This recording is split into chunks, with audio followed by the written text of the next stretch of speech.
తన రిటైర్మెంట్ గురించి team India captain Rohit Sharma కీలక వ్యాఖ్యలు చేశాడు.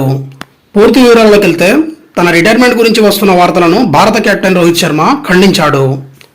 ఎప్పుడైతే తాను సరిగ్గా ఆడటం లేదని అర్థమవుతుందో అప్పుడు వెంటనే క్రికెట్కు వీడ్కోలు పలుకుతానని పేర్కొన్నాడు. అయితే కొన్నాళ్లుగా తాను అద్భుతంగా ఆడుతున్నానని రోహిత్ శర్మ వివరించాడు. జియో సినిమా ప్రీ రికార్డెడ్ ఇంటర్వ్యూలో టీమిండియా వెటరన్ క్రికెటర్ దినేష్ కార్తిక్తో మాట్లాడుతూ రోహిత్ శర్మ ఈ వ్యాఖ్యలు చేశాడు. హిట్ మ్యాన్ సారథ్యంలో ఇంగ్లాండ్తో జరిగిన 5 టెస్టుల సిరీస్ను భారత్ 4-1 తేడాతో కైవసం చేసుకున్న సంగతి తెలిసిందే. ఈ సిరీస్లో రోహిత్ కెప్టెన్గా ఆటగాడిగా రాణించాడు. రాజ్కోట్లో జరిగిన 3వ టెస్టు, ధర్మశాలలో జరిగిన 5వ టెస్టులో సెంచరీలు బాదాడు. నేను సరిగ్గా ఆడటం లేదని భావించినప్పుడు ఆ విషయాన్ని టీం మేనేజ్మెంట్కు వివరించి రిటైర్ అవుతా. కానీ నిజాయితీగా చెప్పాలంటే గత 2-3 ఏళ్లుగా నా ఆట మరింత మెరుగైంది. అత్యుత్తమ ఆట తీరు కనబరుస్తున్నా.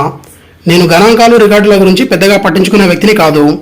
భారీ స్కోర్లు చేయడం ముఖ్యమే, కానీ జట్టు అవసరాలకు తగ్గట్టు ఆడటంపై దృష్టి పెట్టాను. నేను కొంత మార్పు తీసుకురావాలనుకున్నాను. ఆటగాళ్లు చాలా స్వేచ్ఛగా ఆడటం మీరు చూస్తున్నారు. వ్యక్తిగత స్కోర్లు ముఖ్యం కాదు. నిర్భయంగా మనసును ప్రశాంతంగా ఉంచుకుని బాగా ఆడితే పరుగులు వాటంతటవే వస్తాయి అని రోహిత్ శర్మ వివరించాడు. రోహిత్ శర్మ వ్యాఖ్యలను బట్టి అతడు ఇప్పట్లో రిటైర్మెంట్ ప్రకటించాడని అర్థమవుతోంది.